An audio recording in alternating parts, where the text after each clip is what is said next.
They say history is written by the winners, but when it comes to food, when it comes to survival, you'd be shocked by how much of our global diet was shaped not by nature, not by climate, not by what actually grows best, but by politics, fear, and deliberate erasure.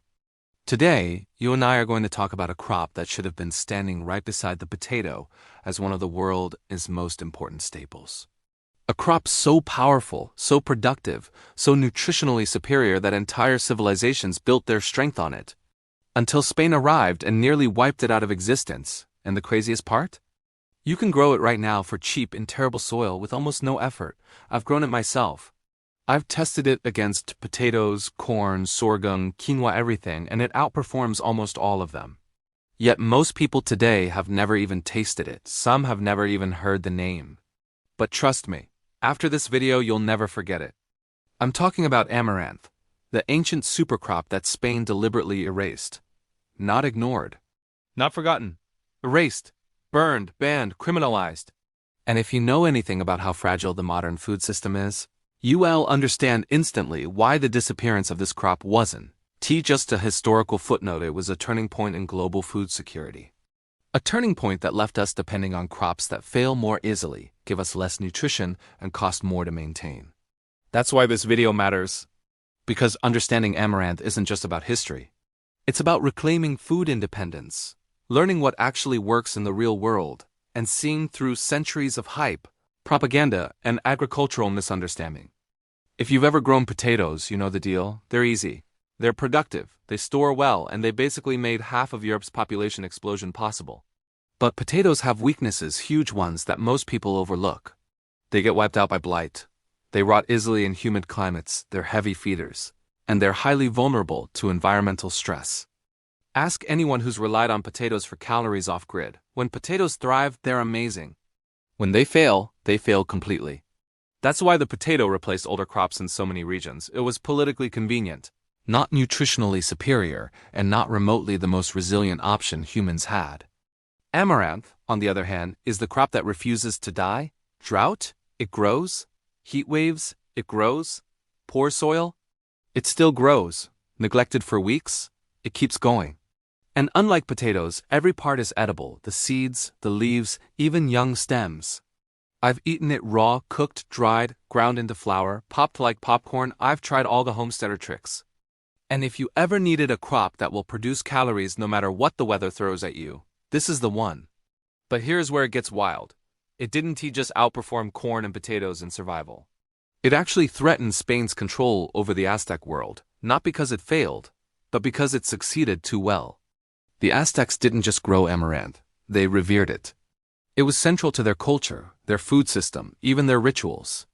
And when the Spanish arrived, they saw something they didn't like, something that threatened their mission to control the population, reshape their beliefs, and convert them by force.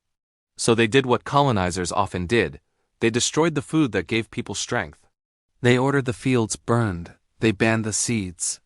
They punished families caught growing it. In some regions, they even made planting amaranth a criminal offense. Think about that. A crop that can feed millions, outlawed for centuries.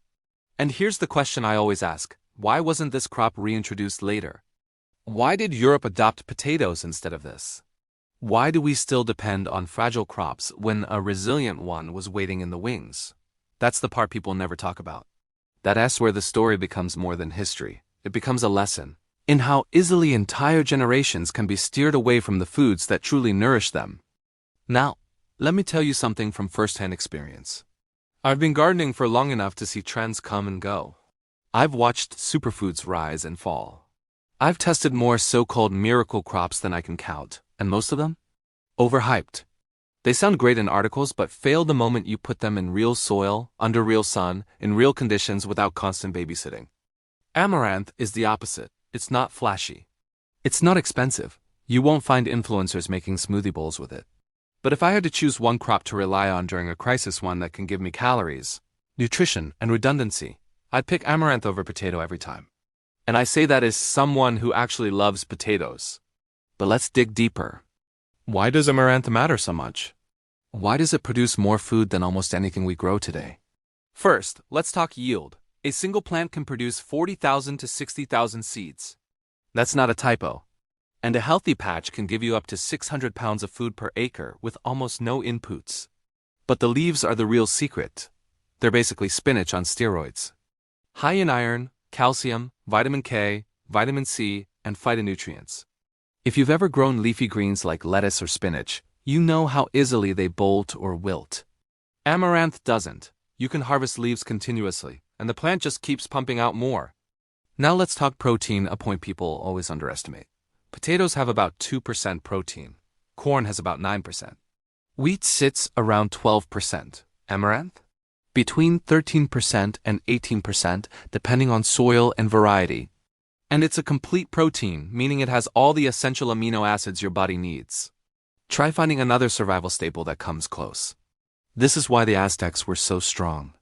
This is why the crop supported athletes, warriors, entire cities, and this is why the Spanish were terrified of it. And here's the part that always gets me. Even after centuries of suppression, amaranth refused to disappear. Families kept tiny seed stashes hidden in pottery. Communities grew it in secret.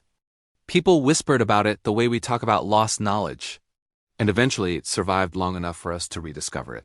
But even today, most farmers don't grow it. Most gardeners overlook it. And the average person doesn't know what they're missing. Let me give you a practical insight here, something you won't find in typical gardening videos. Amaranth thrives on neglect. In fact, if you overwater it, overfeed it, or treat it like a fragile plant, you'll actually get worse results. Treat it like a weed, and it becomes a supercrop. I've grown it in hard clay, I've grown it in sandy soil. I've grown it in beds I barely maintained. It always pulls through. I've even seen it come back after being stepped on by goats. Potatoes could never. Now, let me bring you into the survival angle. If supply chains fail, if fertilizer prices spike, if extreme weather hits, crops like potatoes will collapse hard. Corn will collapse even harder. But amaranth? It laughs at unstable climates. It's one of the few crops I trust in a long-term emergency. And for anyone watching this, I want to ask you something. Have you ever grown a plant that surprised you? Something that outperformed everything else in your garden? If you have, you know that feeling realizing you've underestimated a crop your entire life. Amaranth is that crop for almost everyone I introduce it to. If you've tried something even better, let me know in the comments. I'd genuinely love to hear it. Let's talk nutrition in more detail, because honestly, this is where amaranth absolutely crushes the potato. Potatoes are mostly starch, good for calories, not much else. Amaranth seeds, on the other hand, give you fiber, minerals, magnesium, manganese, lysine, an amino acid that boosts calcium absorption and helps build muscle and connective tissue. Most grains lack lysine, amaranth has it in abundance. This isn't supplement marketing. This is real biochemistry that matters when you're trying to stay healthy on a budget. And here's a real pro tip. Amaranth seeds aren't just edible, they're incredibly versatile. I've popped them like popcorn. I've turned them into flour for baking. I've added them to soups and stews to boost protein. I've even combined them with honey to make a high-calorie survival bar. Meanwhile, the leaves are basically the perfect vegetable, tender when young, sturdy when mature, and delicious sautéed with garlic. If you're trying to grow a garden that gives you the most nutrition per square foot, this is the ace up your sleeve. Now, let's talk about why this crop never made it into the modern Western diet. And the reasoning isn't health-related. It's not yield-related, it's not taste-related, it's political. Spain believed that suppressing amaranth would suppress the culture built around it. They didn't realize they were suppressing one of the world's best survival crops too. And because Europe became the center of agricultural influence for centuries, anything not embraced by Europe stayed marginalized. This is how we ended up with a world dominated by wheat, corn, and potatoes crops that are far less resilient and far less nutritionally complete. You know what makes me shake my head? Every decade or so, someone rediscovers amaranth and calls it a new superfood. But indigenous people have been using it for thousands of years. Survivalists use it. Off-grid communities use it. Old-school gardeners know its value. Yet the mainstream still acts like it's some exotic novelty. Let me be clear. This crop shouldn't be a niche curiosity. It should be in every backyard, every garden bed, every food security plan. And yes, if you want to get your hands on seeds, I always link the good stuff in the description, anything I've personally tested or grown myself. No pressure, just resources if you need them. Let me walk you through what you can realistically expect from amaranth if you grow it. You can plant it once, and it self-seeds for years. You can harvest leaves weekly. The plants grow tall, sometimes up to 8 feet. The root systems go deep, improving the soil for future crops. And honestly, I don't know another plant that gives this much food with this little input. If you're growing on a budget, if you're gardening in a harsh environment, or if you simply want maximum output with minimal effort, this is the crop you should test next. But here's a warning only an experienced grower will tell you. Amaranth can get huge. Don't plant it next to smaller crops unless you want them shaded out. Give it space, give it sun, and let it do what it has been doing for thousands of years: produce food without drama. Now let's address the elephant in the room. If amaranth is so good, why doesn't the agriculture industry promote it? Simple. It doesn't require fertilizers, pesticides, or expensive irrigation. It grows too easily. Modern agribusiness doesn't profit from crops that thrive without chemicals. And crops that don't need massive infrastructure rarely make it into the mainstream. That's why so much of our food today is high maintenance. That's why people think gardening is difficult. It's not. We've just normalized plants that demand constant babysitting. If you're watching this and thinking, this sounds too good to be true, I want you to try it for yourself. You'll see what I mean. And if you already grow amaranth, drop your experience in the comments. I guarantee someone out there is skeptical, and your real-world results will help them see what's possible. Let me circle back to Spain for a moment, because this part of the story is important. When they banned amaranth, they also disrupted the nutritional foundation of an entire region. And they replaced it with wheat, which the climate couldn't support, and later with potatoes, which were easier to control but far less suited to the warm, unpredictable environments of Central and South America. This wasn't just suppression of culture. It was the suppression of food sovereignty. And the effects lasted centuries. Imagine if Europe and the Americas had developed around a crop like amaranth instead of wheat and potatoes. Our health outcomes would be different. Our agriculture would be more resilient. Our soil wouldn't be as depleted. And our relationship to food would be rooted in abundance instead of scarcity. And here's what really blows my mind. We're just now starting to understand how dangerous our current global food dependence is. We rely on a handful of fragile crops for the bulk of our calories. We rely on long supply chains, chemical inputs, and predictable climates, all of which are failing faster than anyone wants to admit.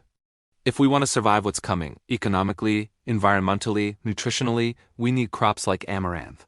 Crops that don't flinch under pressure. Let me offer one more insider tip before we wrap up. If you grow amaranth for seeds, wait until the seed heads start shedding when rubbed. Don't harvest too early or you'll lose yield. Don't harvest too late or birds will take their share. And don't worry about perfection, this crop is forgiving. The more you grow it, the more you'll understand why entire civilizations depended on it. So let me leave you with this. They chose the potato over amaranth. They chose a fragile crop over a resilient one. They chose control over abundance. They chose convenience over nutrition. But you don't have to. You can reclaim this knowledge. You can grow this crop. You can experience firsthand what Spain tried to erase. And once you do, you'll understand why some plants, not gadgets, not supplements, not trends, are the real keys to food independence. If you want to check out the seeds, tools, or resources I recommend, they're in the description. But remember, it's not about how much you spend. It's about knowing what truly works, and why. If this video opened your eyes, hit like. If you want more deep dives into forgotten crops, ancient foods, and survival farming techniques, subscribe. And before you go, drop this in the comments. What's the most underrated plant you've ever grown? Because trust me, someone out there needs that information today. And as always, grow smart, grow strong, and never underestimate the power of ancient knowledge. When you study ancient agriculture long enough, and I mean really study it, from the soil science to the cultural rituals, from genetic resilience to nutritional density, you start to notice a pattern. The crops that survive history's chaos aren't always the ones that feed people best. They're the ones that benefit empires. Wheat shaped the Roman world. Rice shaped Asia. Potatoes reshaped Europe. And in every case, the crops that got erased weren't erased because they were weak. They were erased because they were powerful. Amaranth is one of the clearest examples of this I've ever seen. And trust me, I've spent more years than I care to admit digging through historical agricultural records, old seed archives, obscure ethnobotany journals, anything I could get my hands on. What I kept finding over and over, was that amaranth didn't disappear by accident. It disappeared because it didn't fit the new system Spain was trying to build. It gave too much independence to the people who grew it. It didn't need European-style farming methods. It didn't need European-style tools. And worst of all, it refused to die. It was the wrong kind of plant for an empire built on control.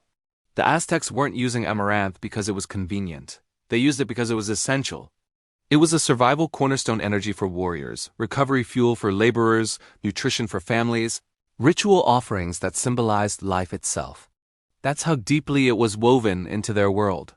And when you take away a people's food, you take away more than calories. You take away strength, identity, and cultural continuity. This is the real reason Spain cracked down on it so aggressively. It wasn't just about religion. It was about reshaping the entire power structure of a conquered land. But let us zoom out for a moment and talk about how insane it is from a purely agricultural standpoint that the world abandoned a crop like this. If you've ever watched a potato field suffer through a fungal outbreak, if you've ever seen leaves blacken, vines melt into the soil, entire harvests ruined, you know how fragile that system is. One disease, one climate shift, one supply chain failure. That's all it takes. And yet, that's the crop we built entire societies on. Meanwhile, amaranth stands there unfazed. I've grown it during droughts where the earth cracked like pottery. I've grown it after floods where the soil smelled swampy and sour. I've grown it in gardens where the compost ran out, where the pH was off, where the sun was too harsh. And every time amaranth gave me food. Not perfect food, not gourmet food. Not food that shows up on Instagram. Real food, survival food. The kind of food that keeps families alive. I'll tell you something else most people don't realize. Amaranth isn't just resilient because of its biology. It's resilient because of its strategy. The plant grows fast, very fast. From seed to harvest, you're looking at weeks for leaves and a few months for grains. That means if pests wipe out a planting, you can replant and still get a crop in the same season. Potatoes? Not a chance. One bad season and you're done. This is the kind of insight you only appreciate when you've seen failure. When you've watched crops collapse because the weather won't cooperate. When you've had an entire bed of potatoes rot from unseen moisture. When you've watched tomatoes crack, beans shrivel, and lettuce bolt. Amaranth doesn't give you that drama. It shows up, it grows, and it delivers. But let's really break down what makes amaranth so nutritionally devastating in the best way possible. People focus on protein because it's the most dramatic comparison, but the truth runs deeper. Amaranth is rich in squalene, a compound also found in deep-sea shark liver oil, which supports cellular health and antioxidant function. It's packed with rutin, a bioflavonoid that strengthens blood vessels. It contains leucine, a peptide studied for anti-inflammatory effects. And then there's its mineral profile: iron, calcium, potassium, magnesium in amounts that embarrass most modern greens. When you combine all of that with its caloric density, it becomes clear why ancient civilizations relied on it so heavily. This wasn't just a crop, it was an insurance policy. A biological fortress. A nutritional toolkit built into a single plant. Now, let's talk about taste for a moment, because this is where most people misunderstand the crop. They assume ancient foods taste bland or primitive. But amaranth is surprisingly versatile. The leaves taste like a richer spinach or a tender chard. The seeds have a mildly nutty flavor that fits with both sweet and savory dishes. And when popped, they become light, crispy, almost airy, perfect for snacks or energy bars. I've made everything from porridge to tortillas to bread enhancers with it. And every time I do, someone says the same thing: why don't we eat this? That's the question that led me down this whole rabbit hole. Because amaranth ticks every box for a modern food system solution. High yield? Yes. Climate resilient? Extremely. Nutritious? More than most commercial grains. Cheap to grow? Absolutely. Easy to store? Completely. So why isn't it everywhere? The answer is uncomfortable, but it's the truth. Modern agriculture doesn't like crops it can't control. It doesn't like crops that don't need pesticides. It doesn't like crops that don't rely on synthetic fertilizers. And it hates crops that people can grow independently without needing industrial supply chains. Amaranth is the definition of an independent crop. It doesn't need the system. And the system doesn't like that. But here's the twist. In the last decade, A tiny number of farmers and gardeners have started bringing amaranth back quietly, slowly but confidently. And every year, more people wake up to the fact that we don't need fragile crops to survive. We need adaptable ones. We need ancient ones. We need plants that were designed by thousands of years of human selection and harsh environmental pressures, not by laboratories or big agriculture. And if you want real proof of how powerful amaranth is, here's something I've never forgotten. During drought conditions, many plants shut down seed production to conserve energy. Amaranth doesn't. It pushes through. It may produce a little less, but it still produces. That means even in bad years you get something. You get leaves, you get seeds, you get calories, you get nutrients. That kind of reliability is worth more than gold in a survival context. Now, let me give you a few advanced grower insights most people never hear. Amaranth is wind-pollinated, so even a small patch can produce a huge genetic range of seeds. That means each year your plants become more adapted to your local environment. You are literally training your crop to your climate. Try doing that with potatoes or corn. It's almost impossible without specialized breeding. Amaranth does it naturally. And here's another trick. If you want larger seed heads, thin your plants early. Give each one room. But if you want more leaves, keep them close together. The competition forces taller growth and leaf production. This is the kind of nuance you only learn after growing it season after season. One more thing. The roots of amaranth penetrate deeper than most people realize, breaking up compacted soil, pulling nutrients from lower layers, and leaving the soil better than they found it. Potatoes destroy soil structure. Amaranth repairs it. That alone should make it a mandatory crop in every regenerative garden.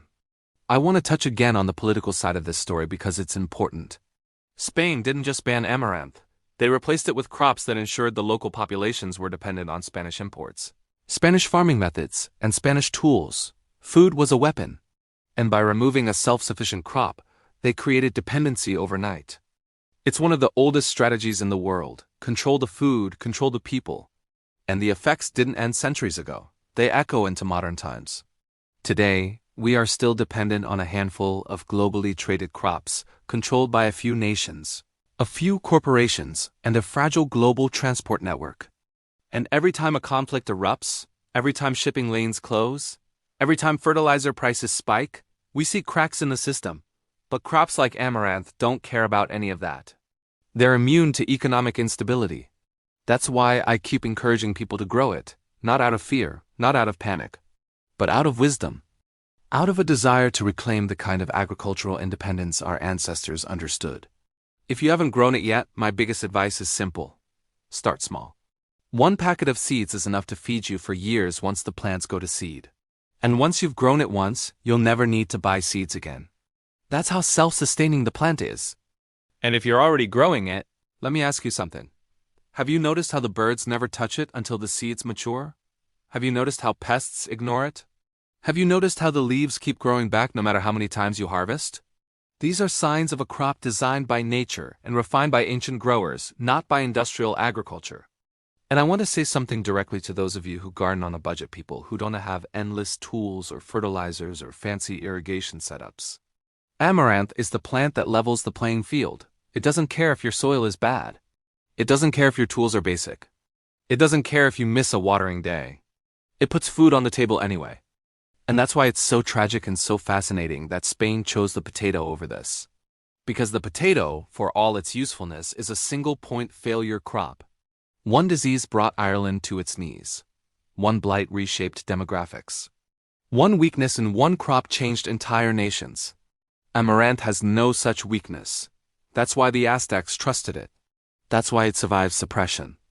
And that's why it is still here waiting for us to remember what it can do. Before I close out this extended version, I want to ask you something. Not as a creator, not as a narrator, but as someone who spent years trying to understand what makes a plant truly valuable. What crops would you trust if you had to rely on your garden to feed your family? Not your grocery store, not the global system. Your soil, your choices. If your answer is based on modern trends, I hope this video challenged that. And if your answer includes amaranth now, then good. That means you're thinking like our ancestors did, practically, logically, with wisdom shaped by real experience. Remember this, forgotten crops aren't forgotten because they failed. They're forgotten because they worked too well. If you want a list of the most reliable amaranth varieties I've personally grown, I'll leave a few options in the description, nothing sponsored, just what works. And if you want deeper dives into other forgotten supercrops, ancient survival foods, and regenerative gardening methods, make sure you subscribe. And before you close this video, share your experience in the comments. What crop surprised you the most when you grew it? Your answer might help someone regain food security they didn't know they lost. Grow what works. Grow what's resilient. Grow what history tried to erase. And as always, grow smart, grow strong, and trust the plants that have stood the test of time.